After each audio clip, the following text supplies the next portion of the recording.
I still remember the exact second my world cracked open. The soft click of the study door at 2:17 a.m., the blue glow of the computer screen painting Ethan's face in cold light, and the single line I read over his shoulder that turned every hug he'd ever given me into poison. Mom says if we file before the baby turns 2, the judge will freeze the trust. Tell Dad you love her, keep her calm. We're almost there. My own heartbeat sounded like a drum in a coffin. I stood in the hallway in my old cotton nightgown, the one with tiny faded roses, clutching a glass of water I no longer wanted. Ethan, my stepson, the boy who called me Mama May since he was 9, was typing faster now, thumbs flying across the keyboard like he was racing death itself. And maybe he was. Because if he succeeded, my daughter Lily would lose the only safety net her daddy ever promised her. I didn't scream. I didn't drop the glass. I simply backed away, one bare foot after the other, until the wall caught me. The floorboards didn't even creak. They knew better than to betray me tonight. Somewhere down the hall, Lily breathed those tiny baby sighs that still smelled like Johnson's lotion and hope. I pressed my lips together so hard I tasted blood, and I made myself a promise right there in the dark. I would fight with every quiet weapon a woman owns: love, patience, receipts, and the truth. But oh, honey. Walking back to our bedroom, sliding under the covers next to my sleeping husband, I felt the mattress swallow me whole. Mark's snores were steady, trusting, clueless. I stared at the ceiling fans spinning lazy circles and wondered how many of Ethan's I love yous had been rehearsal lines. How many Sunday pancakes, bedtime stories, and proud graduation tears were just dress rehearsals for this one cruel performance. I thought I had married into a second chance. Turns out I'd walked straight into a script someone else wrote years before I ever showed up. I didn't sleep again that night. I lay perfectly still, counting Mark's breaths the way I used to count Lily's when she had croup. At 5:03, the first robin started its foolish song outside the window, and I slipped from the bed like a ghost. Downstairs, the kitchen still smelled of last night's lasagna, oregano, melted mozzarella, and the faint sweetness of the garlic bread Ethan had torn apart with his perfect teeth while telling me, "Mama May, nobody makes it like you." I opened the fridge just to feel the cold on my face. The leftover pan sat on the middle shelf, foil peeled back, one square missing. The exact square Ethan always claimed because it had the most crispy corner. I stared at that empty space until the light clicked off on its own. Then, I did what any sane woman does when her heart is bleeding. I started coffee. The grinder whirred like a dentist's drill.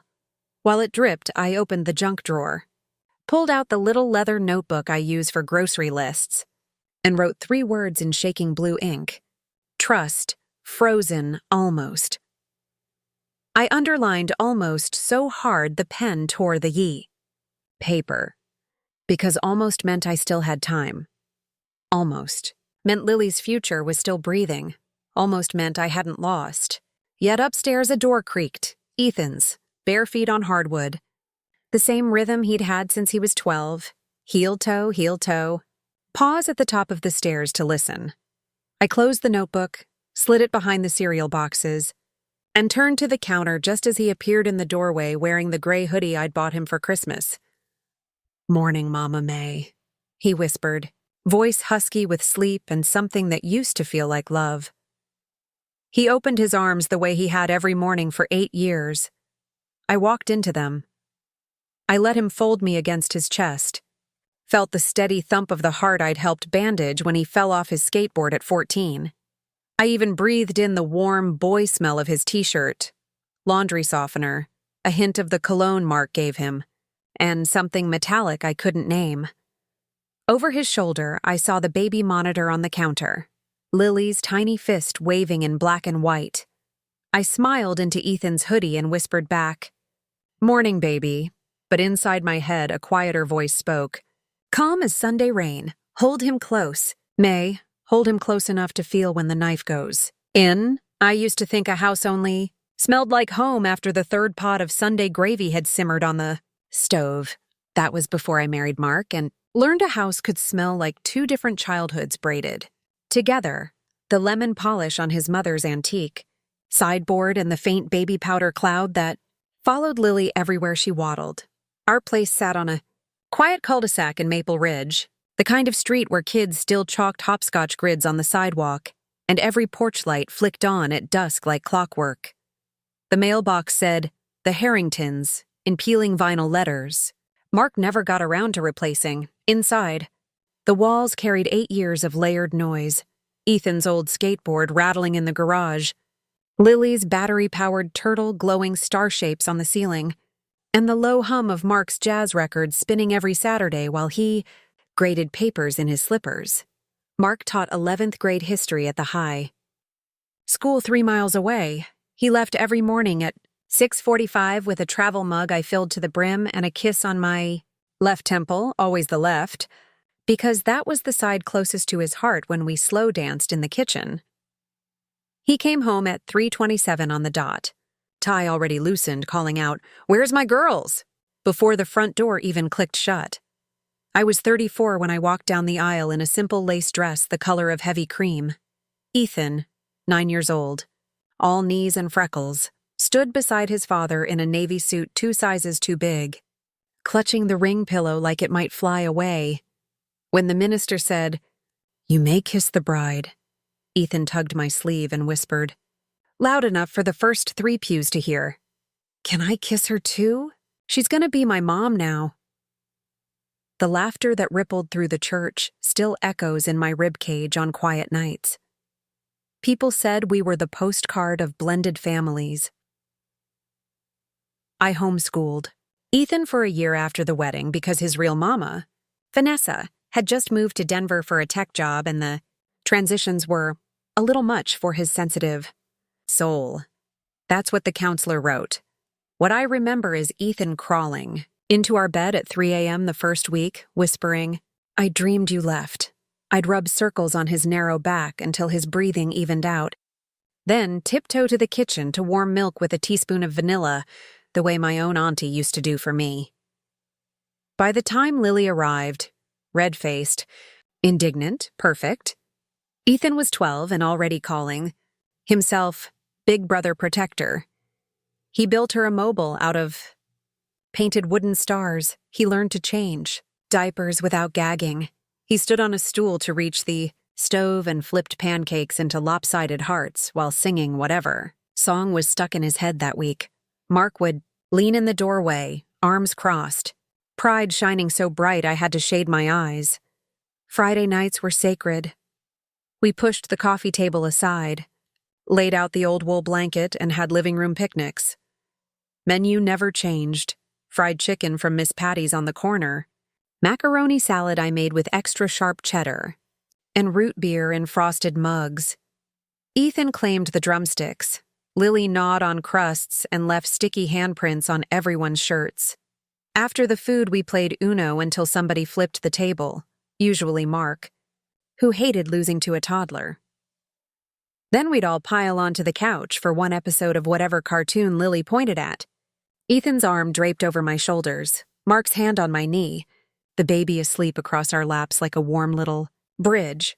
I kept a gratitude jar on the kitchen windowsill every night before bed. We each wrote one thing on a scrap of colored paper and folded it inside.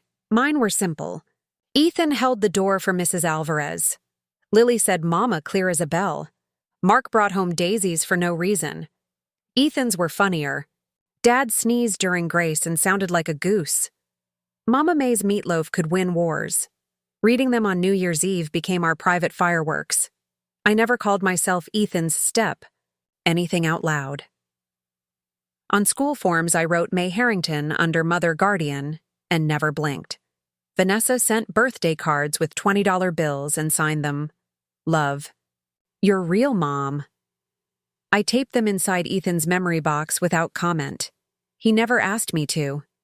Some mornings I'd catch him watching me braid Lily's wispy hair, and he'd smile that slow, crooked smile that belonged only to him. "You're good at this." "Mama May," he'd say, and I'd answer, "Practice makes perfect." Baby. Neither of us knew I was being studied, measured, memorized for a part I didn't audition for. The summers were my favorite. We'd load the old blue minivan until the back hatch only closed with a prayer and a bungee cord, then drive 4 hours north to Lake Harmony. Mark insisted on the same cabin every year, number 17, the one with the screen porch that sagged like a tired smile. Inside, the pine paneling smelled of lemon oil and old campfire smoke. We hung fairy lights along the rafters and pretended the world couldn't reach us. Ethan was 15 the summer he taught Lily to skip stones. He crouched behind her chubby legs, guiding her wrist with the patience of a saint. 1, 2, 3, flick. The pebble kissed the water 4 times before it sank. Lily squealed so loud the loons answered back. I sat on the dock with my feet in the cold lake, snapping photos I still keep in a tin box under my bed. In every picture, Ethan's looking at Lily like she hung the moon. I used to trace his smile with my thumb and think, this is what healing looks like. Back home, the rhythm never broke. Monday, Mark's early faculty meeting, so I packed turkey sandwiches with the crusts cut off. Ethan's still, Lily's now. Tuesday, library story hour. Lily on my hip. Ethan pretending to read the big kid books, but really watching the door in case any bullies looked at his sister wrong. Wednesday, spaghetti night. I'd stir the sauce while Ethan grated Parmesan into a snowy mountain. Mark would sneak tastes and groan like it was the first time. Woman, you put crack in this, he'd say. Kissing the back of my neck, Ethan would gag, dramatically, and threaten to call CPS for excessive PDA. We had a chalkboard wall in the hallway. Every September, we wrote the years. Goals in colored chalk, mine. Keep loving louder than fear. Mark's, publish the stupid article. Ethan's, get drivers. License without killing dad, Lee's. A purple scribble we labeled more cookies. We took a photo. Every month. By spring, the board was a rainbow of check marks and doodles. Vanessa came to town twice a year. She'd book a corner booth at Rosie's. Diner and text Ethan a single emoji, a rocket. Ship. He'd change into the cologne she mailed him and kiss my cheek. On his way out, be back by 9. Baby, I'd call. He always was. He'd slide into the kitchen smelling like her floral perfume and cold air. Drop a paper bag on the counter. Mom got you those weird British biscuits you like, he'd say, rolling his eyes but smiling. I'd hug him tight enough to crack a rib. I never asked what they talked about. Some doors you leave closed out of respect. I figured the love I poured in every day would outweigh whatever nostalgia she stirred up twice a year. I was wrong. But that's a different chapter. The trust fund was Mark's quiet promise. His parents left it when the car accident took them both. He never touched a dime for himself, paid for college with scholarships, bought our house with a teacher's loan. He put it in Ethan's name first, then added Lily the day she was born. Equal shares. No matter what, he told the lawyer. I signed as witness without reading the fine print. Why would I? We were forever. I kept the paperwork in the fire safe under the winter sweaters. Every April I pulled it out, dusted it off and slid it back. Talisman proof that love could be written down and notarized. The last normal night I can pinpoint was a Thursday in late October. Rain tapped the windows like impatient fingers. We ate chili at the table, steam fogging Mark's glasses. Lily wore more on her bib than in her mouth. Ethan told a story about his history teacher falling off a chair during a lecture on the Boston Tea Party. We laughed until our sides hurt. After baths, I read them Goodnight Moon in the bow rocking chair that used to be my grandmother's. Ethan sprawled on the carpet, pretending to be too old, but his eyes never left the page. When I whispered, "Good night, nobody," he whispered it back an octave lower, our little call and response. Mark carried Lily to her crib. I tucked Ethan in. Yes, even at 17 because some rituals die hard. He caught my wrist as I turned off the lamp. "Mama May?" "Yeah, baby?" "You're the best thing that ever happened to us." I kissed his forehead, tasting the salt of almost grown-up skin. Feelings mutual. "Kid?" I floated to our bedroom on that sentence. Mark was already snoring. I slipped in beside him, pressed my cold feet to his calves, and fell asleep believing every word Ethan said. 6 nights later, I'd learned some sentences are just Trojan horses. The first crack appeared on a Tuesday that smelled like burnt sugar. I was pulling a tray of snickerdoodles from the oven when my phone buzzed. Against the flour-dusted counter, unknown number, Denver area code. I let it roll to voicemail. Wiped my hands on the apron Mark swore made me look like a 1950s pinup, and hit play on speaker so Lily could dance to the beep. Mrs. Harrington, this is Marisol Ortega from Wells Fargo Trust Services. We need to verify a signature on file for the Harrington Family Trust. Please return this call at your earliest convenience. The cookies cooled, forgotten. Marisol's voice was polite. Clipped, the kind that files paperwork in triplicate. I knew every line of that trust. I'd watched Mark initial every page in blue ink the week. Lily came home from the hospital. There was no reason for a bank to cold call me. I dialed back from the laundry room so the washer's spin cycle would drown my shaking. Marisol answered on the first ring. Thank you for returning so promptly. We received a request to add a co-trustee and update beneficiary designations. The paperwork lists a Ms. Vanessa Whitmore as the new co-trustee and removes contingent beneficiaries born after 2022. My tongue stuck to the roof of my mouth. Lily was born in 2023. That can't be right, I managed. I'm afraid the forms bear your husband's signature and a notarized affidavit from the primary beneficiary, Mr. Ethan Harrington. Would you like me to email the scans? I gave her my personal email, hung up, and stood between the humming dryer and a basket of Ethan's folded hoodies that still smelled like him, cedar and teenage mystery. The email arrived before I reached the kitchen. Subject line: Urgent. Signature verification. I opened it on the tablet we kept propped against the cookbook stand.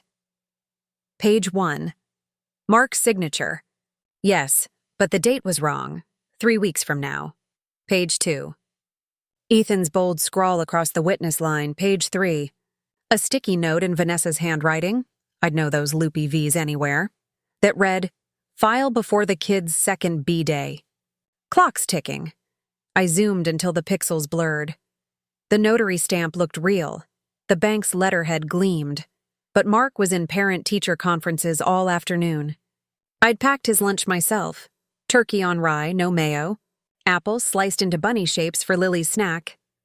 I closed the tablet, pressed it to my chest like a shield, and did what any mama does when the ground tilts. I started dinner. Carrots hit the cutting board with more force than necessary. Onions made me cry for reasons that had nothing to do with sulfur. Ethan bounded in at 4:12, backpack sliding off one shoulder. Hey, Mama May, save me any cookies? He reached for the rack. I intercepted his wrist, gentle but firm. Bank called, I said, voice steady as Sunday gravy. His pulse jumped under my thumb like a trapped sparrow. What bank? He asked, eyes flicking to the tablet. Wells Fargo. Something about signatures. He laughed, but it came out rusty. Dad's always shuffling papers. Probably just boring grown-up stuff. He wiggled free, snagged 2 cookies, and disappeared upstairs with that same heel-toe rhythm I used to find comforting. I stood in the wreckage of flour and doubt, watching crumbs scatter across the tile like tiny white lies. That night I waited until Mark's snores rumbled steady, then slipped downstairs again. The study door was ajar, unusual. Mark was religious about closing it so Lily wouldn't chew the power cords.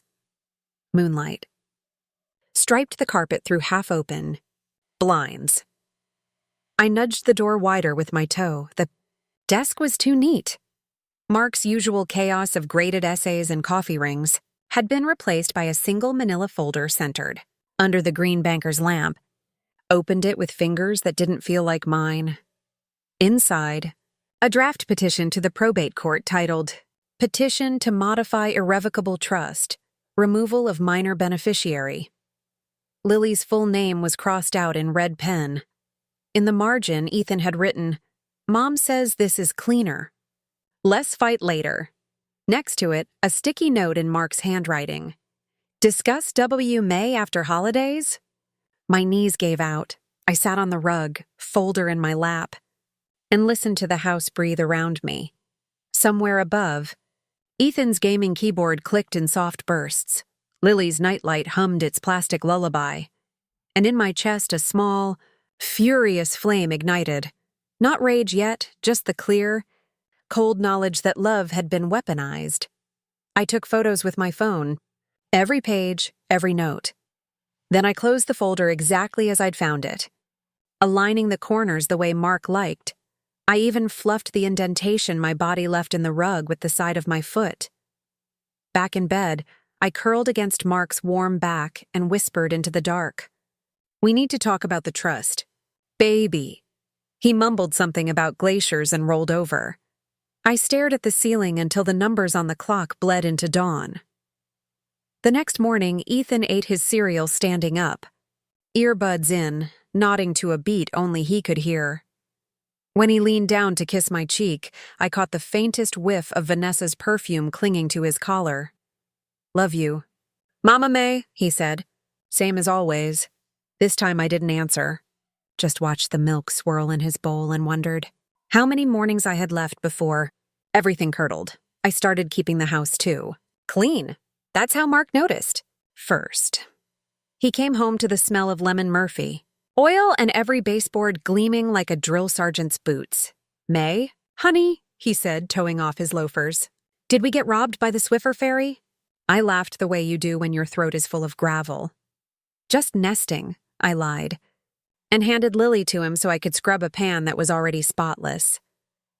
Nesting. That's what I told myself every time I opened Ethan's backpack while he showered. Every time I scrolled his phone when he left it charging on the counter. I wasn't snooping. I was nesting, building a nest of evidence. The second clue arrived in a plain white envelope slipped between the grocery flyers. No stamp. No return address, just my first name in Vanessa's handwriting, those tall, dramatic M's that looked like cathedral doors. I waited until the mailbox man's truck puttered away, then carried it to the laundry room again. The washer was on spin. The thump, thump, thump matched my pulse. Inside, a single sheet of heavy cream stationery and a flash drive the size of a ladybug. May. Play this when you're alone, then decide what kind of mother you really are.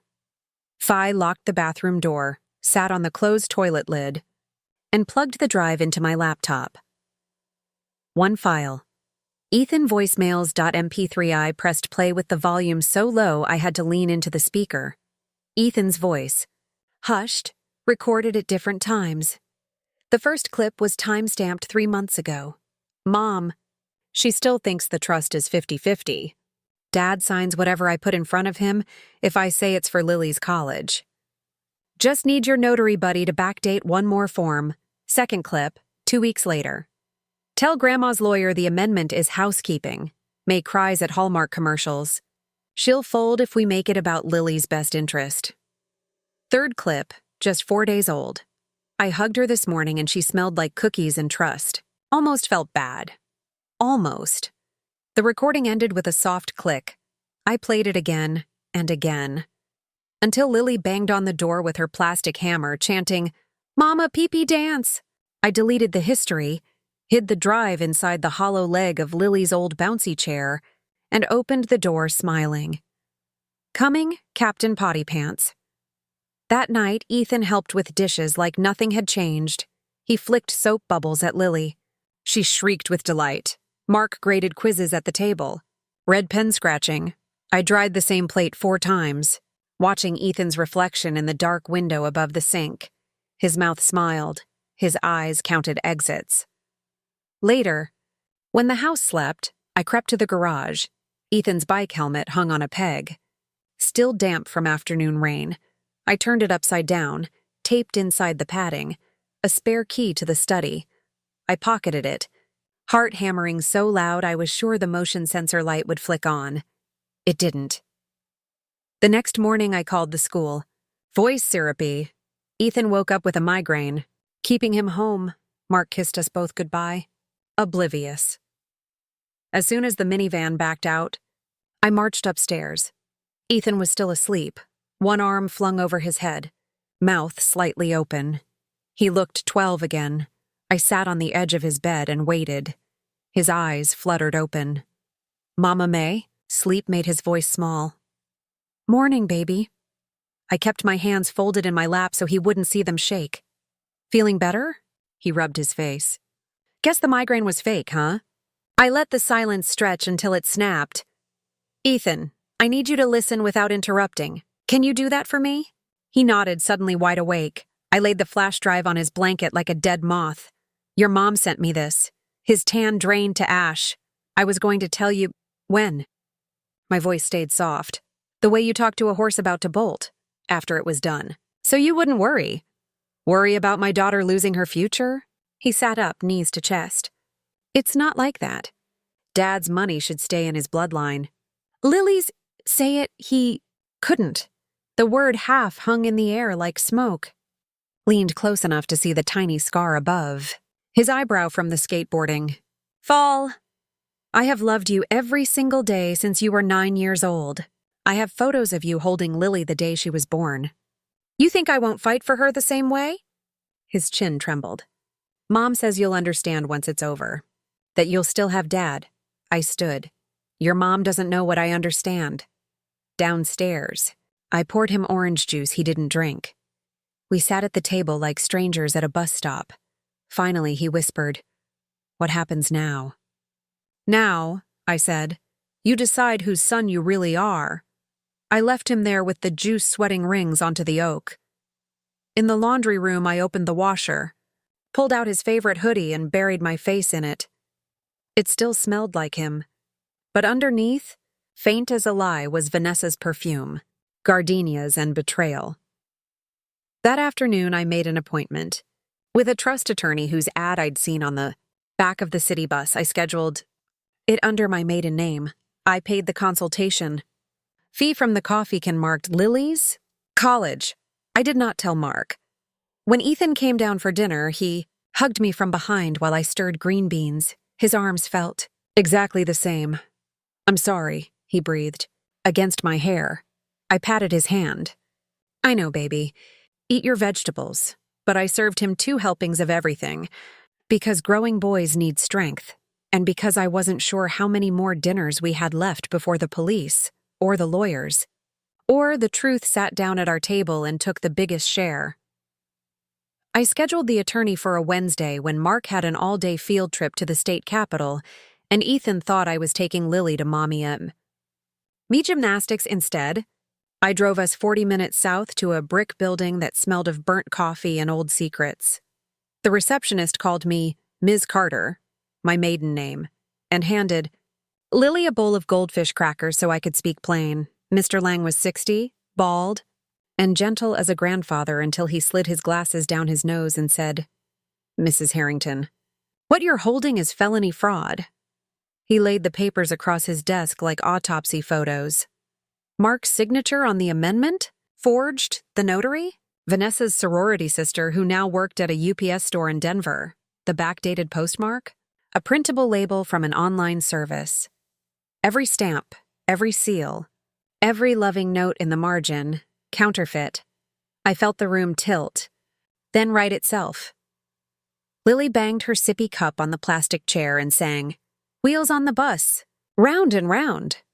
I kissed the top of her curls and asked the only question that mattered. "Can we stop it?" Lang tapped the forged page. "We file an emergency injunction today. Judge will freeze the trust until a guardian ad litem reviews what's best for the minor child." "That's Lily," he paused. "But May, this gets ugly. Your stepson will be named. Possible criminal charges. Your husband will have to choose a side in open court." I looked at the framed photo on Lang's desk, him holding a toddler granddaughter in a ladybug raincoat. Mr. Lang, my husband already chose. He just doesn't know it yet. We left with a court date and a manila envelope, thicker than my wedding album. I stopped at the park so Lily could chase pigeons while I sat on a bench and dialed the one person I swore I'd never need again. Vanessa. "Whitmore's office. Tell her May Harrington." is holding the rope she handed me. She has 10 minutes to call back or I pull. 7 minutes later, my phone buzzed. I answered on speaker, volume low. Lily's laughter in the background like wind chimes. May. Vanessa's voice was honey over broken glass. Let's not do this on a park bench. You started this in my kitchen, I said. You finish it where I say. She sighed, the sound of expensive air. Ethan's 18 next month. The money becomes his outright. All we're doing is protecting his legacy. Lily is his legacy. Lily is your daughter, not Mark's blood. The words landed like a slap. I watched Lily try to hug a pigeon and felt something inside me calcify. Friday, I said. Noon, my house. Bring your son and your fake notary. I'll bring the sheriff's deputy who owes me a favor. We end this in front of the people who matter. I hung up before she could negotiate. That night I cooked Mark's favorite, chicken piccata. Capers popping in the pan like tiny gunshots. Ethan was at a friend's, supposedly studying calculus. I set the table for two, lit the good candles, poured wine neither of us would finish. Mark walked in humming, dropped his satchel and froze. Baby, why does it smell like date night and funeral? I handed him the envelope Lang gave me. Sit down. Love. Read. He read, standing up. Page by page, his face cycled through confusion, recognition, horror. When he reached Ethan's handwritten margin notes, less fight later, he made a sound I'd never heard from a human throat. He wouldn't, Mark whispered. He did. I touched his cheek. But we're going to fix it before he learns what regret really costs. Mark sank into his chair, wine untouched. I signed the original trust to protect both of them. I know. I taught Ethan honesty is the only inheritance that compounds. I know. He looked up, eyes red. What do we do? We love him through the consequences. Friday dawned steel gray. I dressed Lily in the red corduroy dress Ethan bought her for Christmas. I wore the navy sheath I saved for parent-teacher nights. Respectable, no cleavage armor. At 11:58, the doorbell rang. Vanessa first. Heels clicking like a metronome of entitlement. Ethan behind her, hood up, hands jammed in pockets. The notary, a nervous woman named Becca, clutched a Starbucks cup like a rosary. I opened the door wide. Living room. Shoes off. Lily's napping. They filed in. Mark stood by the fireplace, arms crossed. Deputy Alvarez, Mark's old classmate, leaned against the archway in full uniform, thumbs in his belt. Vanessa started the speech she'd rehearsed. We're here to discuss a fair... Stop. I raised one hand. Fairness walked out when you taught my son to forge his father's name. Ethan's hood slipped back. His eyes were swollen. He hadn't slept. Mama don't. The word cracked like ice. You lost that name the night you typed freeze the trust. I laid the evidence on the coffee table. Bank emails, voice recordings transcribed, forged documents with highlighter arrows. Deputy Alvarez stepped forward. Ethan Harrington, you're not under arrest yet. But these documents are going to the DA Monday morning. Unless... Vanessa bristled. Unless what? Mark spoke for the first time. Unless you withdraw every petition, destroy every copy, and sign a full confession that stays sealed if and only if you never come near this family's money again. Silence stretched so tight the grandfather clock forgot to chime. Ethan dropped to his knees on my grandmother's rug. I'm sorry, he choked. Mom said it was just paperwork. That Lily would never miss what she never had. Vanessa opened her mouth. I looked at her and she closed it. I knelt so we were eye level. Baby, you listened to the wrong mother. Tears carved clean paths down his cheeks. I didn't want to hurt you. You wanted to erase my daughter. That's not love, Ethan. That's fear dressed up as loyalty. Deputy Alvarez cleared his throat. Clock's ticking. Folks? Vanessa signed first, pen shaking. Becca the notary followed. Tears smudging her mascara. Ethan's hand trembled so badly Mark had to steady it. When the last signature dried, I slid the papers into a new envelope marked sealed. Do not open without court order. I looked at Vanessa. You are never to contact my son again. Not a text, not a rocket ship emoji, not a birthday 20. You are a ghost, she opened her mouth. Mark's glare shut it.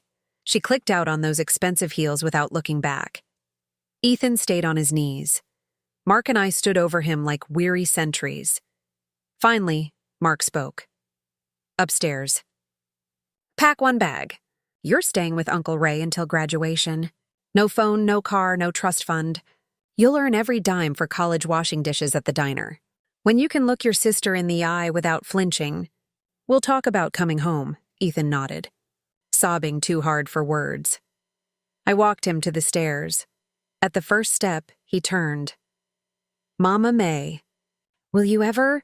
I touched the scar above his eyebrow, the one I'd kissed 1,000 times. I already do, I said. That's why this hurts me more than you. He climbed. Each footstep was a small earthquake. Mark and I stood in the sudden quiet. Lily's nap ended with a sleepy cry. I went to her, lifted her warm weight, buried my face in her neck. Mark followed, wrapped us both in his arms. We swayed there in the hallway, 3 heartbeats trying to find the same rhythm again. The front door shut behind Vanessa with the soft finality of a coffin lid.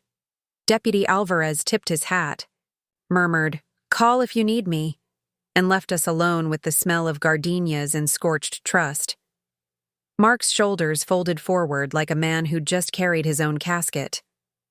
I locked the door, turned the deadbolt twice, and leaned my forehead against the cool wood until the shaking in my knees stopped. Lily's voice floated down the hall. Mama? All done, nap? I wiped my face on the sleeve of my navy dress, painted on the smile I'd perfected in grocery aisles and pediatric waiting rooms, and climbed the stairs. She stood in her crib, curls mashed flat on one side. Arms reaching, I lifted her, felt her warm diaper sag, and buried my nose in the sweet crease of her neck. Hi, baby girl. Mama's got you, she patted my wet cheeks. Sad? No, honey. Just dusty. I changed her, snapped her into fresh leggings printed with tiny foxes, and carried her downstairs past Ethan's half-open door. Inside, drawers slammed, zippers hissed. I didn't look in. Mark was in the kitchen, staring at the envelope of signed confessions like it might bite. I set Lily in her high chair with a handful of Cheerios and took the seat beside him. He pushed a yellow legal pad across the table. At the top, he'd written, "Things I need to fix." Underneath, in his neat teacher script, "Call the bank. Freeze everything until new docs. Change safe combination. Tell Uncle Ray the real story so Ethan can't spin it. Therapy. Family. Individual, whatever it takes. Apologize to May every day for the rest of my life." I added number 6 in my rounder handwriting. Teach. Lily, her brother's name, is still safe to say. Mark's eyes filled again. I keep seeing him at 9 years old, holding that ring pillow, he whispered. Me too. I covered his hand. But we're seeing the man he chose to become today. We love both versions. We just can't live with the second one right now. The garage door rumbled. Uncle Ray's ancient pickup crunched over the gravel. Ethan appeared in the doorway, duffel slung over one shoulder, eyes swollen almost shut. He'd changed into the hoodie I bought him senior year. Maple Ridge Hawks. Number 17. It hung loose. He'd lost weight I hadn't noticed. Uncle Ray hovered behind him, salt and pepper beard twitching with questions he'd been told not to ask. Ethan dropped the bag. It landed with a soft thud. Like a body hitting water, he looked at Lily first. She waved a sticky Cheerio. "Eddie, play blocks?" His face crumpled. He crossed the kitchen in 3 strides, knelt, and pressed his forehead to her tiny knees. "I'm sorry, Lils. Big brother has to go away for a bit." She patted his hair. "Okay, bring cookies?" He laughed once, wet, broken. "All the cookies." Mark stood. Keys. Ethan fished the minivan fob from his pocket and laid it in Mark's palm like surrendering a weapon. Mark closed. Ethan's fingers over it again. "Uncle Ray's truck is manual. You'll need to learn. A small mercy. A tiny bridge." I walked them to the porch, November wind whipped the maple leaves into red tornadoes. Ethan stopped at the bottom step. "Mama May, can I opened my arms." He dropped the bag and folded himself into me the way he had at 9, 11, 15. Only now his chin rested on top of my head. I felt his ribs shudder. "I was scared," he mumbled into my hair. "Mom said if I didn't help, she'd disappear again. That I'd lose her for good." I rubbed his back in the same circles I used for nightmares. Choosing one mother shouldn't cost you the other. "That's not love, baby. That's ransom." He nodded against my shoulder, soaking my dress with silent tears. Uncle Ray cleared his throat. "Boys got a shift at the diner at 5. "Let's move." Ethan pulled back, wiped his face on his sleeve, and tried for a smile that didn't fit. "I'll call when I can." I touched the scar above his. "Eyebrow one last time. You'll call when you've earned it." The truck backed out. Stood on the porch until the taillights disappeared around the cul-de-sac. Then went inside and locked every door I owned. Front, back, garage, heart. Mark was on the phone with the bank, voice steady as a metronome. I took Lily to the living room, pushed the coffee table aside, and built a tower of rainbow blocks. She knocked it down with a shriek of joy. We built it again, and again. Each collapse sounded like something healing. That night, we ate grilled cheese cut into triangles. No crusts. Lily fell asleep on Mark's chest mid-bite, orange crumbs on her lashes. I carried her to bed, tucked her under the quilt my own mama pieced the year I graduated high school. Mark followed, stood in the doorway watching us. "I keep waiting to wake up," he said. "Me too." He crossed the room, sat on the rug, and laid his head in my lap. I stroked his hair the way I used to stroke Ethan's. "Tomorrow," I said, "we call the trust lawyer and make Lily's share ironclad. Day after, we find a counselor who's seen uglier than this. And every morning after that, we get up and choose each other again." He turned his face into my thigh. "What about Ethan?" I looked at the glow-in-the-dark stars Ethan had stuck to Lily's ceiling the day we brought her home. "Ethan's on a detour." Love doesn't cancel detours. It just leaves the porch light on. We left Lily's door cracked the way she likes it, went to our room, and held each other under the quilt that suddenly felt too big. Mark fell asleep first, breath hitching every few minutes.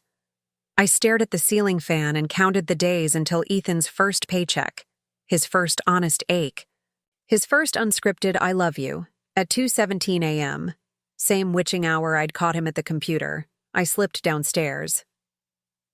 The study was dark. The forged papers gone.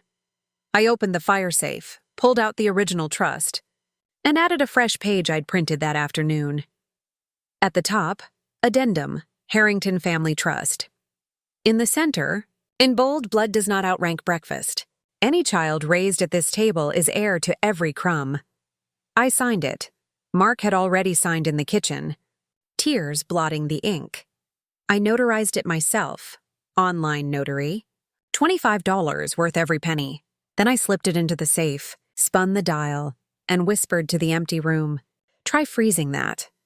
Back in bed, I curled against Mark's back, pressed my cold feet to his calves the way I had the night everything cracked open. Only this time, when I closed my eyes, I didn't see Ethan's face in blue computer light. I saw Lily's sticky fingers waving goodbye to her brother, already reaching for the next block.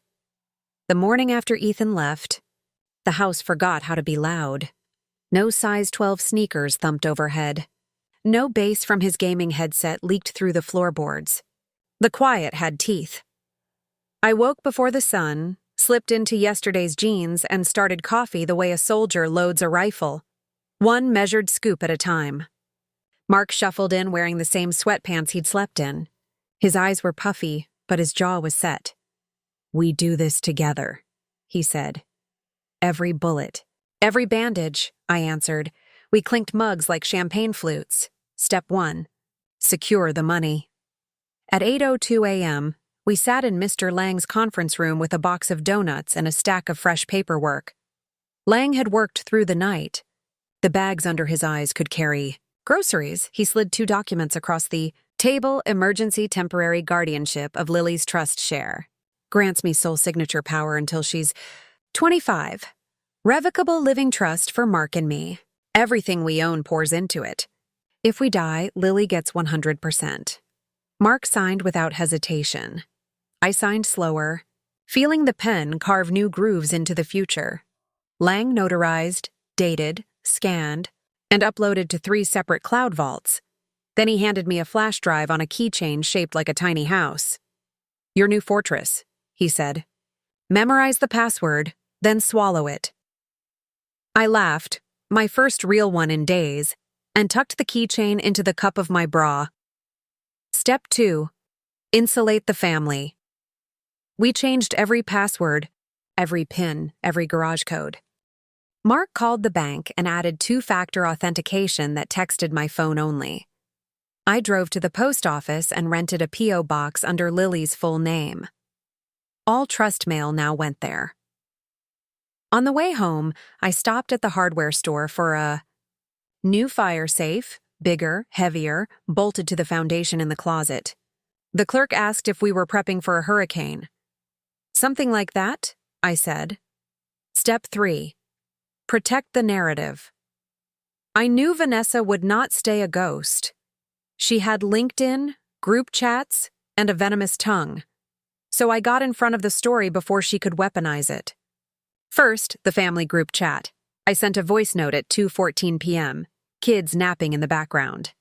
"Family, we hit a pothole. Ethan's taking a gap semester with Uncle Ray to clear his head. We love him, we're proud of him, and we ask for privacy. Details when we have them. Hugs to all." I pinned it, turned off replies. Done. Second, the school. I emailed Ethan's guidance counselor from Mark's account.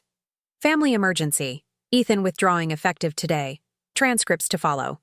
She replied within minutes. "Prayers. Let us know how we can help."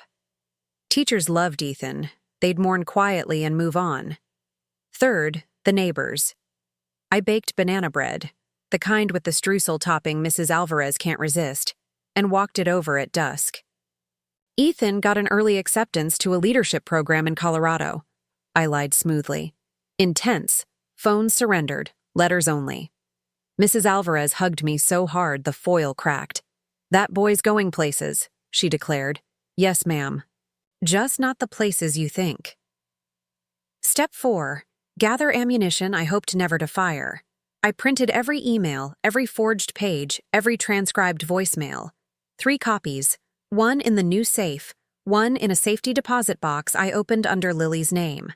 1 mailed to my cousin Jolene in Atlanta with instructions, "Open only if I'm dead or missing." Jolene texted back a single emoji, a locked box, and a shotgun. Good enough. Step 5. Plant seeds of reconciliation nobody could see. Every Sunday night I wrote Ethan a letter on the stationery Lily scribbled on first. Page 1, Lily's crayon sun. Page 2, my handwriting. Week 1. Uncle Ray says you washed 47 plates without breaking one. Proud of you. Lily asked for Eddie's story. We read Goodnight Moon and added a page about a big brother who builds rockets. Sleep tight. Week 2. Mark changed the oil in your bike. It's waiting in the garage like a loyal dog. We miss your pancakes. I never mentioned money, Vanessa, or court. Just love in small, everyday bricks. I mailed them in pastel envelopes, so the prison gray mailbox at Ray's Diner looked forward to Tuesday. Step 6. Heal the hole in the house. I moved Ethan's gaming chair to the attic, turned his bedroom into a playroom overnight.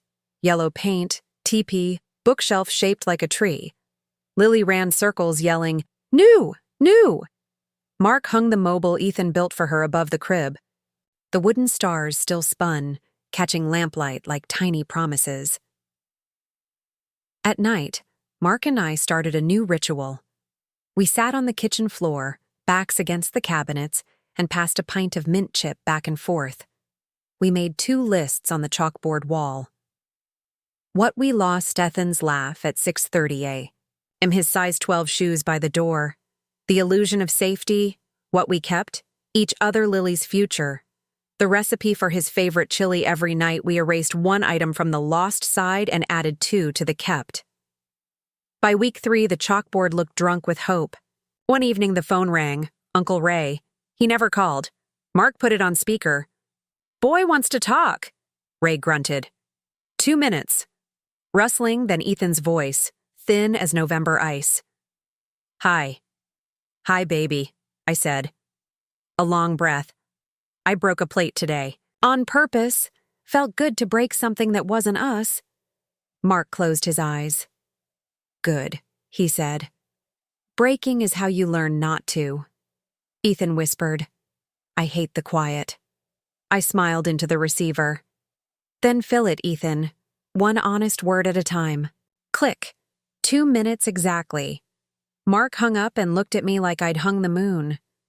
"How do you do that?" "Do what?" "Love him through the mess without drowning in it." I shrugged. "Practice, and a really good life jacket named Lily." That night, I added a new line to the chalkboard under kept, the sound of Ethan's voice, even when it shakes. December crept in on kitten feet, bringing the first real snow and the first real letter back from Ethan. It arrived on a Tuesday when the mailbox was rimmed with ice. The envelope was diner stationery, grease-stained at one corner, smelling faintly of fryer oil and pine cleaner. Inside, a single sheet folded around a Polaroid. The photo showed Ethan in a paper hat, arms deep in suds, grinning like he'd won the lottery. On the back, in black Sharpie, plate number 248 survived. So did I. Love, Dish Boy. The letter was short enough to memorize in one breath. Mama May and Dad, Uncle Ray says real apologies come with blisters. Got 6 so far. Saved $112 in tips. Put it in an envelope marked Lily College. Tell her the stars on her mobile still work. Tested them in my head every night. I miss the way the house smelled at 6 a.m. when you made coffee and Dad graded papers and Lily banged her spoon like a drum solo. Working on being the guy who deserves to come home to that.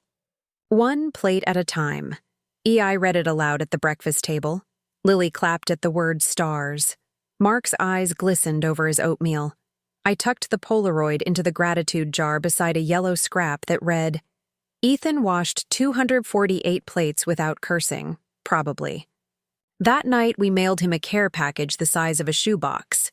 2 packs of the chocolate cookies he hid in his sock drawer, a new pair of wool socks because Ray's cabin has floors colder than a mother-in-law's Stair Lily's latest finger painting, mostly purple, titled Eddie Come Home, a prepaid phone card with 60 minutes and a sticky note, "Use wisely. We're only a call away." We did not include money, we included rules. Call on Sundays at 7 p.m. No talk of trusts, lawyers, or Vanessa. And every call with one truth and one thank you.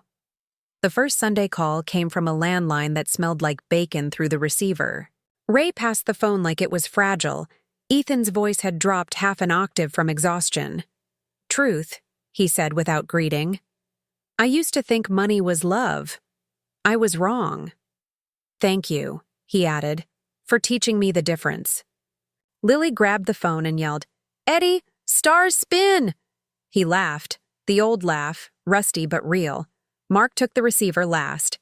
"See you President's Day weekend. 1-day visit. You earn the next." Click. 60 minutes burned like incense. January brought report cards and reckoning. Mr. Lang called. The probate judge signed the injunction. Lily's share was locked tighter than Fort Knox until she's 30, then released in thirds. Any attempt to touch it triggers an automatic donation to the local children's hospital. My idea, petty but poetic. Vanessa's lawyer sent a single email. "Ms. Whitmore withdraws all claims." I printed it, framed it, and hung it in the downstairs bathroom. Guests think it's abstract art. February smelled like thawing earth and second chances.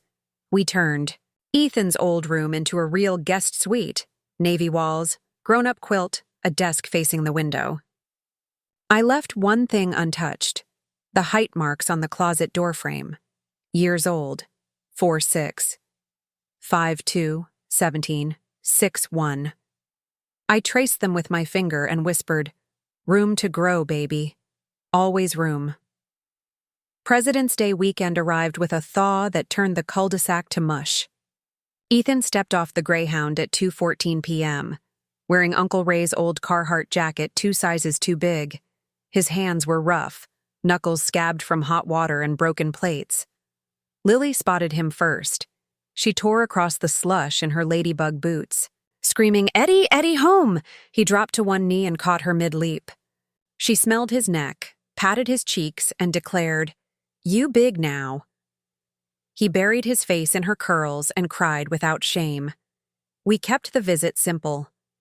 Saturday, pancakes shaped like rockets.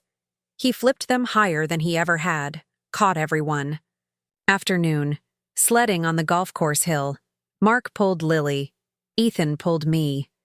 At the bottom, we collapsed in a heap, snow down our collars, laughter echoing off bare trees. Evening, grilled cheese and tomato soup. We played Uno until Lily fell asleep on Ethan's lap, thumb in mouth, trusting his sunrise. Sunday morning, I found him in the kitchen at 5 a.m., measuring coffee with the old scoop. "Couldn't sleep," he said. "Old habits." I bumped his hip. "Move over, dish boy. Mama's got this." We worked side by side. He poured, I stirred, the way we had a lifetime ago. When the pot gurgled full, he turned to me. "I wrote Vanessa a letter, told her I'm done being her weapon. Mailed it yesterday." I nodded, throat tight. "Good. Weapons rust when you stop polishing them." Before the bus came, he knelt in the foyer, eye level with Lily. "I have to go back and finish what I started," he told her. She stuck out her lower lip. "Bring stars?" He pulled a tiny origami star from his pocket, folded from a diner napkin. "One for every week I'm gone. When the jar's full, I come home for good." She clutched it like treasure. Mark drove him to the station. I stayed home and baked snickerdoodles, the same batch that started this whole unraveling. When Mark returned, he smelled like bus exhaust and hope. "He hugged me so hard I felt my spine crack," he said. I handed him a warm cookie. "Spines are meant to bend, baby. That's how they hold the world up." That night, we added a new ritual to the chalkboard. Star jar count, 112 underneath, in Ethan's old handwriting traced by Lily's chubby finger. "Love you more than all the stars, even the broken ones." The first ripple reached the cul-de-sac on a Thursday that smelled like dryer sheets and gossip. Mrs. Alvarez waved me down while I wrestled Lily's stroller over the slushy sidewalk. "May, honey, is everything okay with Ethan?" My niece saw him pumping gas in that awful diner apron on TikTok. I smiled the way you smile at a dentist's drill. "He's learning the value of $1. Marla, character camp you could call it." She patted my arm with her pruning shears hand. "Well, tell him Mrs. A still has his favorite oatmeal raisin recipe. I promised I would and rolled away before she could ask for details I wasn't ready to serve." By Sunday, the ripple became a wave. Church coffee hour buzzed like a beehive poked with a stick. Sister Ruth cornered Mark by the donut table. "Brother Mark, we're praying for your prodigal." The youth group made a card. She pressed a construction paper monstrosity into his hands. Glitter glue spelling "Welcome Home Ethan" in wobbly letters. Mark's eyes filled. He thanked her, tucked it into his Bible, and later slid it into the star jar without a word. Monday, the school called. Principal Daniels left a voicemail that started with concerned and ended with alumni. Scholarship opportunity. I returned it from the laundry room. Lily banging pots like a one-toddler band. Principal Daniels, Ethan's on a GAP program. He'll reapply to colleges in the fall with real-world experience and zero debt. "We're proud," she hummed, unsure whether to congratulate or console. I hung up before she decided. The biggest wave crashed Tuesday at 6:03 p.m. Vanessa posted on Facebook. A grainy photo of Ethan in his diner apron, head down over a mop bucket. Caption, "Heartbroken. My only child forced into manual labor by a vindictive stepmother who weaponized the courts. Pray for us. Parental alienation, our justice for Ethan." Within an hour, the post had 87 shares, 42 prayer hands, and one eggplant emoji from someone who clearly missed the point. I stared at my phone until the screen went black, then handed it to Mark. He read once, lips moving, then deleted the app from both our phones.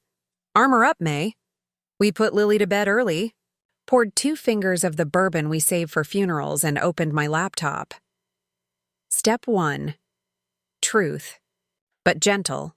I posted to our family's private Instagram, the one with 312 followers, mostly cousins and soccer moms. A carousel Ethan's Polaroid from the diner, grinning over suds, Lily holding the origami star, a close-up of the construction paper card from church. Caption: Ethan asked for hard lessons. We gave them with love. He's safe, sober, and saving for his sister's future, 1 tip at a time. We ask for privacy, not pity. Rumors drown in facts. Love always. The Harringtons, I tagged no one. I turned off comments. Then I emailed the link to Principal Daniels, Sister Ruth, and Mrs. Alvarez with the subject, the rest of the story. Step 2. Let the village do the work. By Wednesday morning, Mrs. Alvarez had printed my post, laminated it, and taped it to the neighborhood Facebook group with the headline, Real Mothers Protect the Eye. Youth group changed their prayer card to thank you. Thin for choosing growth, someone started a GoFundMe called Plates for Plates. Every $5 donation bought a diner meal for a homeless vet. It hit. I'd $800 before lunch. Vanessa's post disappeared. By noon, flagged, buried, gone. Rumor said her boss saw it, Googled parental alienation, and scheduled a character alignment meeting. I neither confirmed nor denied. I just baked oatmeal raisin cookies and walked them to the diner during Ethan's break. He met me in the alley behind the grease dumpster, apron streaked with ketchup and dignity. Mama May? People keep tipping me 20s with notes that say, proud of you. Kid. I handed him the Tupperware. That's what happens when you let the truth outrun the lie. He opened the lid, inhaled, and his shoulders dropped 2 inches. Mrs. A's recipe? With extra raisins. She says you're still her favorite. He hugged me so hard the cookies squished. I felt his heartbeat. Fast, but steady. 2 more months, he whispered. Count the stars, baby. That night, the local news ran a 30-second fluff piece. Maple Ridge Teen Trades Trust Fund for Trust Earned. Community rallies. They filmed the diner's tip jar overflowing with origami stars. The anchor closed with, sometimes the richest kids are the ones who learn to wash dishes. I watched it on mute while folding Lily's fox leggings. Mark stood behind me, chin on my head. Think we're clear? He asked. Clear enough, I said. The court of public opinion just ruled in our favor. The real court date's next week. That one's quieter. We turned off the TV, checked the star jar, 8:12, and went to bed holding hands across the mattress like teenagers. Outside, snow fell soft and forgiving, covering every footprint that didn't belong to us. By Friday, the diner had become a pilgrimage site. Teenagers in Letterman jackets lined up for milkshakes just to slip origami stars into the tip jar. Old men who'd never met Ethan left. $5 bills folded into cranes. Uncle Ray installed a second jar. Labeled Lily's Library, it filled so fast, he had to empty it into a coffee can twice a shift. Ethan sent us a 30-second video. He stood behind the counter in his paper hat, eyes shining under fluorescent lights. Day 47, he said, holding up the overflowing jar. Mrs. Alvarez brought meatloaf. Principal Daniels ordered pie and left a college recommendation letter. Some kid from my old chem class drew a rocket ship on a napkin that says, "Launch big, bro." I'm speechless. He flipped the camera to the window where someone had taped a poster. Maple Ridge Dish Boy. He flipped it back, voice cracking. Tell the internet I'm not a cautionary tale anymore. I'm a thank you note. The video ended with him saluting with a spatula. I played it on loop while frosting Lily's birthday cupcakes. She was turning 3 next week. The theme was rockets, naturally. Mark walked in. read the poster over my shoulder, and laughed until he cried into the mixing bowl. Saturday, the local paper ran a full-page spread. Headline, "From Trust Fund to Tip Jar. Ethan Harrington's redemption recipe." They quoted Ray. "Boy showed up broken, leaves whole." They quoted me, anonymously. "A mother's job is to hand her child the mop, not the money," they quoted Ethan. "I learned love doesn't need a notary." The photo was him, hugging a gray-haired vet who'd left a purple heart medal in the tip jar. Comments online flipped, from pity to pride overnight. Vanessa tried one last flare. Sunday evening, she posted a tear-streaked selfie from her condo balcony. Caption, "Silenced by a broken system. My son deserves better." Within 20 minutes, Mrs. Alvarez commented a photo of the diner's new chalkboard. "Today's special forgiveness soup served, with a side of shut-up bread 0.0. The post was reported into oblivion by "How at 8 p.m. Monday, the judge called us in. Early. Not for drama, for closure." The courtroom smelled like lemon polish and justice. Vanessa sat alone on the left. Designer coat folded neatly, no lawyer beside her. Ethan sat center row between Mark and Ray, wearing the same Carhartt jacket, hands folded like a schoolboy. Lily waved at the bailiff from my hip. Judge Harlan was 70, kind and allergic to nonsense. She adjusted her glasses and spoke directly to Ethan. "Young man, your community filed 42 letters on your behalf. The Children's Hospital received an anonymous donation of $4,200 in your name. Your stepmother requests the sealed confessions remain sealed. Do you object?" Ethan stood. "No, ma'am. I earned every consequence. I'd like the chance to keep earning the trust back." The judge nodded once. Motion granted. Trust remains as amended. Case closed. And son, keep washing those plates. She banged the gavel like a dinner bell. We spilled into the hallway. Cameras flashed. Local news. One viral TikTok kid. Ethan knelt so Lily could hug his neck. She whispered loud enough for microphones. "Eddie, you smell like French fries and home." The clip hit 1 million views by dinner. That night, the diner threw an impromptu party. Ray closed to the public. Open to us. Paper streamers, grocery store sheet cake, and a karaoke machine older than Ethan. Mrs. Alvarez led a conga line. Principal Daniels sang "Sweet Caroline." Off-key. Lily stood on a milk crate and belted "Twinkle, Twinkle" while Ethan held the mic. Mark slow danced with me in the corner to a staticky Whitney Houston song, my cheek against his damp shirt. "Proud of you, Mrs. Harrington. Proud of us, Mr. Harrington." At 10 p.m., Ray flipped the sign to closed and handed Ethan an envelope thick as a sandwich. "Tips from the last 2 months, minus what you already sent Lily. You're paid up on room, board, and humility." Ethan tried to protest. Ray shoved it deeper into his pocket. "Take it, kid. Buy your sister the biggest rocket balloon you can find." Ethan looked at me. I nodded. He hugged Ray so hard the old man's beard got tangled in the Carhartt zipper. We drove home, under a sky drunk on stars. Lily fell asleep in her car seat, clutching the origami jar, now 12/12, stuffed full. Ethan sat in the front passenger seat for the first time in months, window cracked, spring air whipping his hair. Halfway home, he reached back and squeezed Lily's foot. She stirred, mumbled, "Love you, Eddie," and slipped back under. He looked at me, eyes ancient and brand new. "Permission to come home, Mama May?" I pulled into our driveway, cut the engine, and let the quiet settle.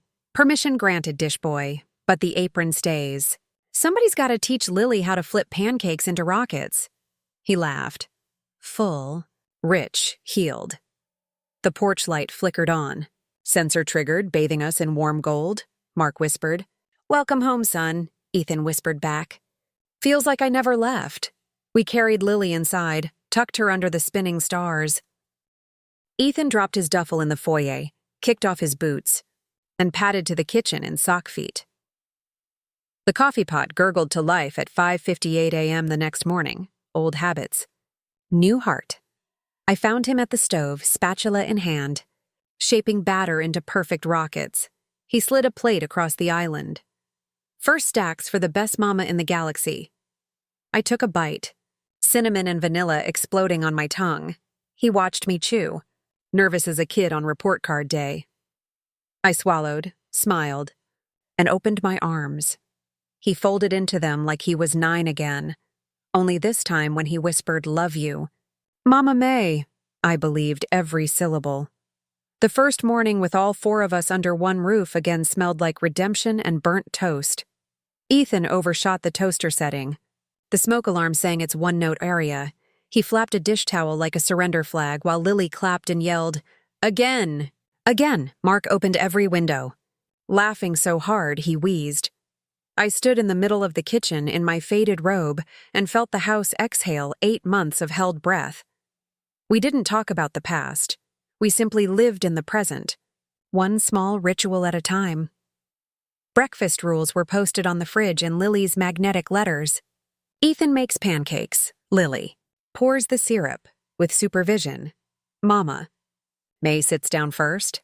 Dad says grace and nobody starts until he's done. Grace that first morning was short and shaky. "Thank you for second helpings of everything that matters," we said amen, in a round that sounded like 4-part harmony. After dishes, Ethan carried Lily piggyback to the backyard where the grass was still silver with dew. He spun her until she squealed, then collapsed in a giggling heap. Mark and I watched from the porch swing, coffee cooling between our palms. "She's taller," he murmured. "She's braver," I answered. "She learned it from her brother." We gave Ethan a chore chart the size of a poster board. Not punishment, proof. Mow lawn, $15 babysit Friday date night. $20 teach Lily to ride two-wheeler, $50 and unlimited pride. He hung it beside the chalkboard wall and added his own column, "Days without drama, 1 and counting." Therapy started the following Tuesday. Dr. Patel's office smelled like lavender and honesty. We went together the first month, 4 chairs in a circle, Kleenex box in the center like a campfire. Week 1, Ethan spoke first. I thought money was oxygen. Turns out it's just weather. Dr. Patel nodded, wrote nothing, let the silence do the heavy lifting. Week 4, Lily attended for 10 minutes, sat on Ethan's lap, and announced, "Eddie's my best." Dr. Patel closed her notebook. Session complete. We planted a forgiveness garden in the side yard. Ethan dug the beds while Mark hauled compost that smelled like wet earth and apology. I labeled the stakes in Sharpie. Lettuce, let it go spinach, spin it forward tomatoes. Tomato, Lily. Watered everything with a plastic whale that squirted, more on her shoes than the soil. By June, we harvested our first salad and ate it on the porch while fireflies blinked. Morse code across the lawn. Ethan enrolled in community. College for fall. Night classes. Automotive tech. He paid tuition with tip money and the diner's employee scholarship. His first assignment, rebuild a carburetor. He brought it home in a cardboard box, grease under his nails, eyes shining like new spark plugs. "Listen to this," he said, turning the key in midair. We all leaned in as if we could hear horsepower in his smile. Mark and I took a weekend away, first in 10 years. Uncle Ray kept the kids. Ethan texted updates every hour on the dot at 8:02 p.m. Lily only ate 3 bites of broccoli but negotiated a cookie treaty. 10:17 p.m. Tucked her in with the rocket quilt. She asked if you're kissing under the stars. I said yes. You're welcome. We read them in a candlelit inn, toes tangled under crisp sheets, and made love like we were 25 again. Homecoming. Sunday we hosted a potluck. Mrs. Alvarez brought meatloaf. Principal Daniels brought lemonade and a full ride letter.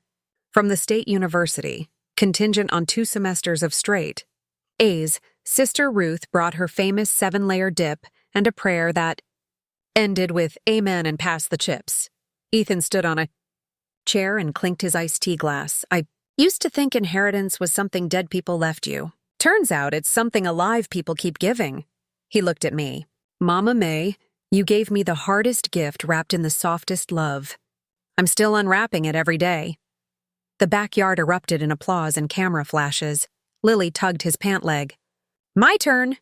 He lifted her high. "And this one gets the first slice of cake because she never stopped calling me Eddie even when I forgot how to be him." That night, after the last guest left and the paper plates were bagged, we four lay on a blanket in the grass counting satellites. Lily fell asleep first, thumb in mouth. Starlight on her lashes, Ethan spoke into the dark. "I got a letter from Vanessa." Mark stiffened beside me. Ethan continued. "She's moving to Portland. New job, new start. She asked if she could send a birthday card." I waited for the old anger. It didn't come. Only tired mercy. "One card," I said. "No money, no guilt trips. We read it together or not at all." Ethan exhaled like he'd been holding that breath since November. "Deal." August brought Lily's third birthday. Rocket theme, as promised. Ethan built a cardboard spaceship in the driveway, complete with aluminum foil thrusters. 20 toddlers blasted off to Mars while parents sipped spiked lemonade. The cake was 3 tiers of chocolate galaxy with Oreo craters. We sang off-key.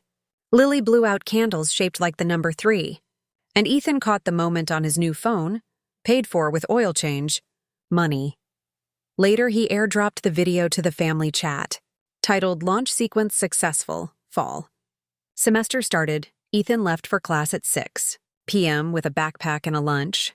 I still packed, turkey on rye, no mayo, apple sliced into rockets.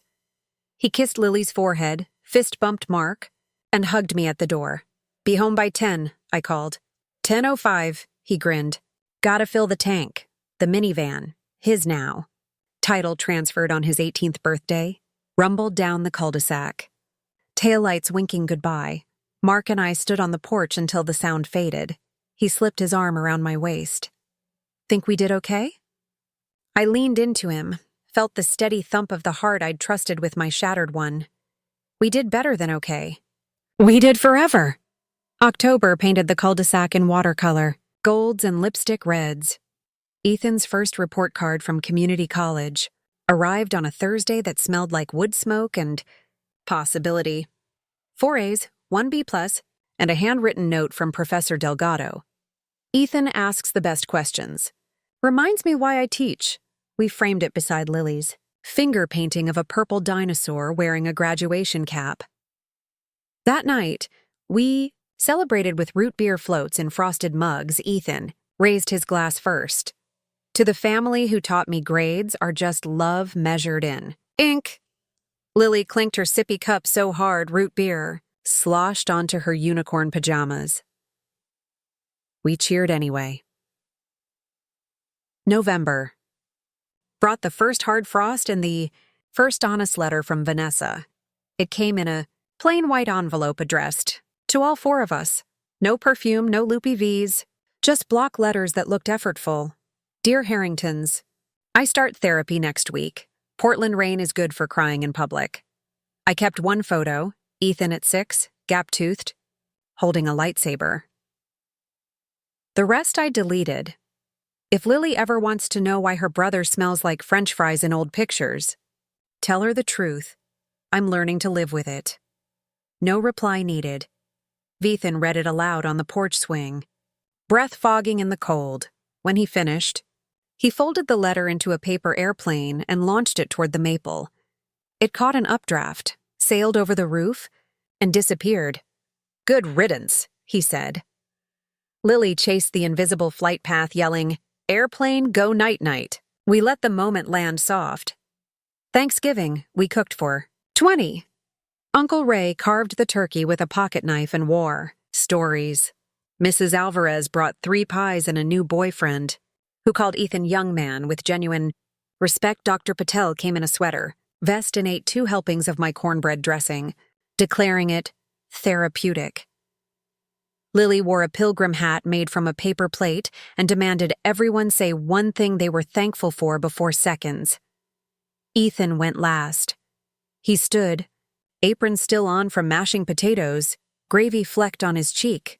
"I'm thankful for the night Mama May caught me at the computer," If she'd screamed, I'd have run. She just stood there, quiet as snowfall, and loved me too much to let me become my worst mistake. He looked at me, eyes shining over the candlelight. Thank you for the detour. Mama. It was the scenic route home. I couldn't speak. Mark squeezed my knee under the table. Lily filled the silence with, Amen, and dove for more marshmallows.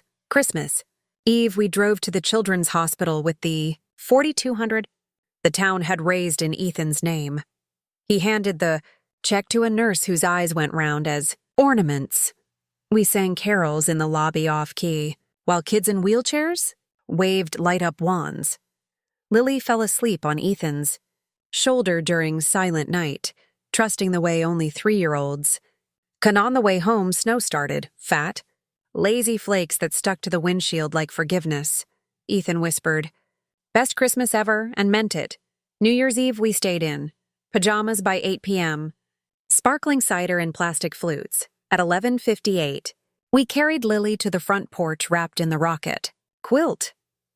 The neighborhood lit sparklers that hissed and popped, like gossip finally burning out. Mark counted. Down.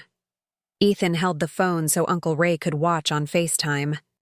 At midnight we cheered, kissed, and let 365 days of almost lost slide off our shoulders. January brought acceptance letters, 3 universities, full scholarships contingent on his story.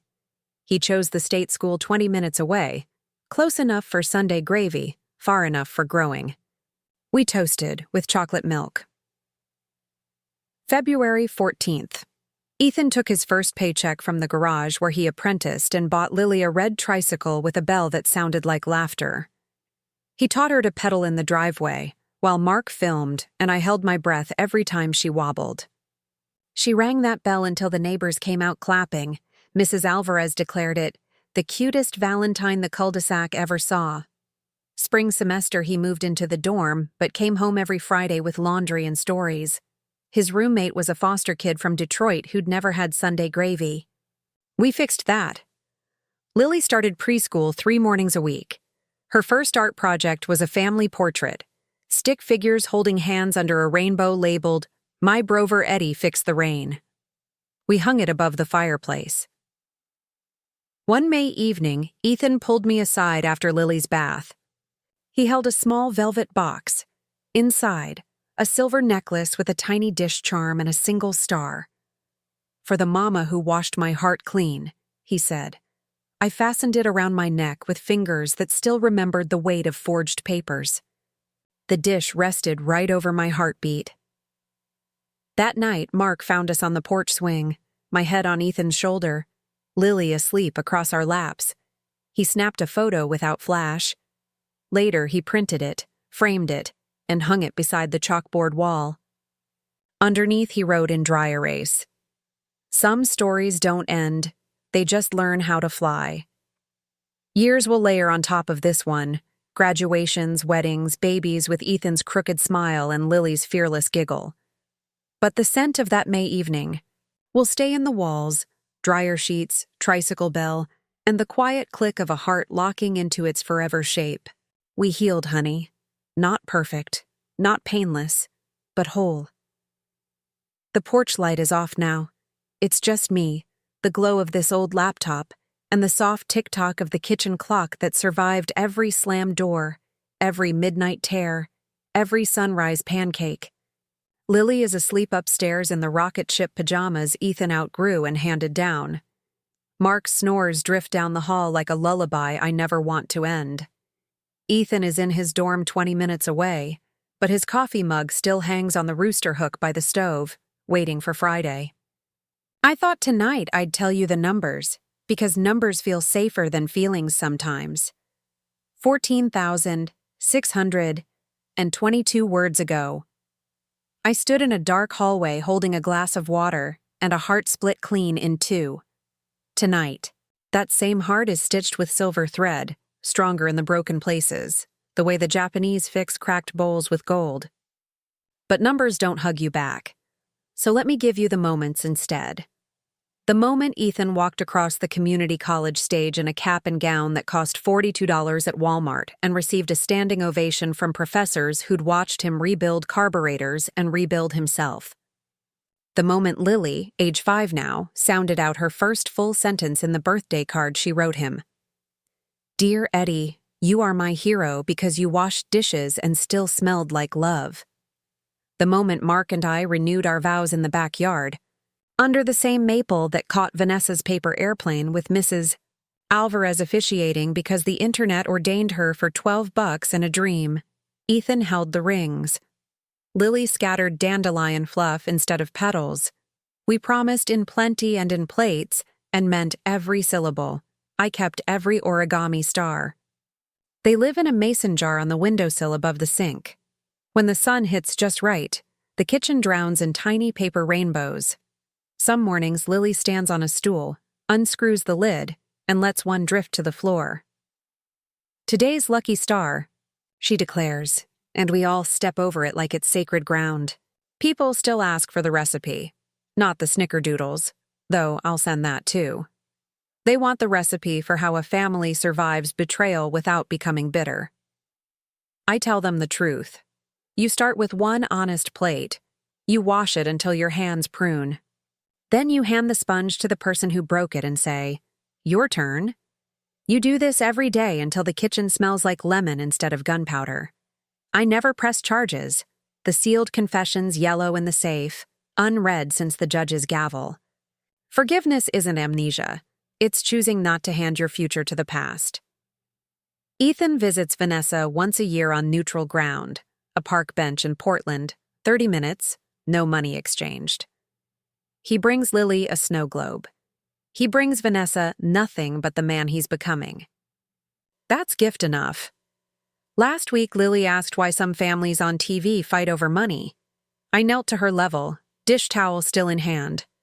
"Some people think love is a pie," I said. "They're terrified of running out of slices. We decided love is yeast. The more you give, the more it rises." She nodded solemnly, then asked if yeast tastes like cookies. "Close enough, baby. So here we are, loves. The end of one story, and the middle of 1,000 more. The trust is ironclad, the dishes are clean, and the porch light flickers on every night at dusk, just in case someone still needs to find their way home. I've got one question for you before I close this laptop and tiptoe upstairs to kiss 3 foreheads that own every beat of my heart. If your child came to you tomorrow with a forged paper and a frightened face, would you hand them the mop? Or the money? Would you love them loud enough to let them break and quiet enough to watch them rebuild? Tell me in the comments. Read your answers over coffee tomorrow. I always do. And if tonight feels heavy, borrow one of our stars. They travel well. Good night, darlings. The dishes can wait. The love cannot. Auntie May P.S. If you see a boy in a diner apron flipping pancakes into rockets, tip him double. He's earning a future one sunrise at a time. I'm going to leave you with 3 small gifts, the way my own Auntie May used to tuck a peppermint in my palm before sending me back into the world. Gift 1. The Star Jar. Recipe. Write it down, darlin'. It's foolproof. 1 mason jar, any size 1 pack of diner napkins, the flimsier, the better. Heart that's been broken at least once. Instructions. Every night before bed, fold 1 tiny star, whisper 1 true thing into it. A thank you, a sorry, a hope. Drop it in. When the jar is full, empty it into the backyard at midnight. Watch the wind carry your truths to people who need them. Start again. Side effects may include softer eyes, louder laughter, and the sudden urge to hug dishwashers. Gift 2. The phone call if you're reading this at 2 a.m. with a chest full of bricks. Close the laptop. Dial the number of the person who hurt you worst. Let it ring twice, then hang up. That's the sound of mercy practicing. Next week, let it ring 3 times. By the time it rings 7, you'll be ready to say, I still love you, but I love me more. Practice on voicemail first. The beep is forgiving. Gift 3. The dish towel. Prayer. Hang a fresh dish towel on the oven door every Sunday night. Write one name on it in Sharpie, the one you're still mad at. Every time you dry a plate, say their name out loud and add, becoming. Vanessa, becoming. Ethan, becoming. Your ex, becoming. By Saturday, the ink will have bled into a soft gray cloud. On Sunday, wash the towel. Watch the name disappear down the drain with the soap. That's how grace works. One rinse cycle at a time. I kept every comment you left on the first video, printed them, bound them with yarn, and slid the book under Lily's bed so she'll grow up knowing the world is full of aunties who've walked through fire and still hand out marshmallows. One lady wrote, "I forgave my stepson tonight because of your star jar." Another said, "I left the mop on the porch for my husband. He used it. We're laughing again." A third just sent a photo of a diner tip jar overflowing with paper stars. "I cried into my coffee so hard the mug overflowed." That's you, loves. That's your light bouncing off my kitchen tiles. If this story helped you breathe one breath deeper, do me a favor. Tomorrow, find the person who feels most unlovable in your orbit. The grumpy cashier, the teenager slamming doors, the mama in the parking lot crying into her steering wheel. Hand them a star you folded on the subway in the doctor's office on the back of a grocery receipt. Tell them, "Auntie May says you're still becoming." Then walk away. Don't wait for thank you. The magic is in the giving, and if you're wondering whether the Harringtons are real, well, we're as real as the scar above Ethan's eyebrow, as real as Lily's rocket tricycle bell at 6:03 a.m., as real as the lemon polish on a courthouse banister the day a judge chose children over commas. We're the family next door, the one that burns toast and still dances in the smoke. So here's my last whisper before I tuck you in. Close your eyes. Smell the coffee. Feel the dish towel in your hand. Hear the small voice that sounds suspiciously like your own heart saying, "You did it." You loved them through the mess. Now love yourself to sleep. I'm turning off the laptop now. The porch light stays on. If you need a place to land, the door's unlocked, the kettle's hot, and there's a fresh star with your name already folded. Come home when you're ready. We saved you a rocket pancake. Sweet dreams, my darlings. See you in the comments, in the star jar, in the quiet click of a heart locking into forever. Auntie Noni P.S. Hit that subscribe button if you believe second helpings are a human right. Ring the bell if you've ever washed a plate and found forgiveness in the suds. And if tonight was heavy, borrow tomorrow's light. It's already on its way.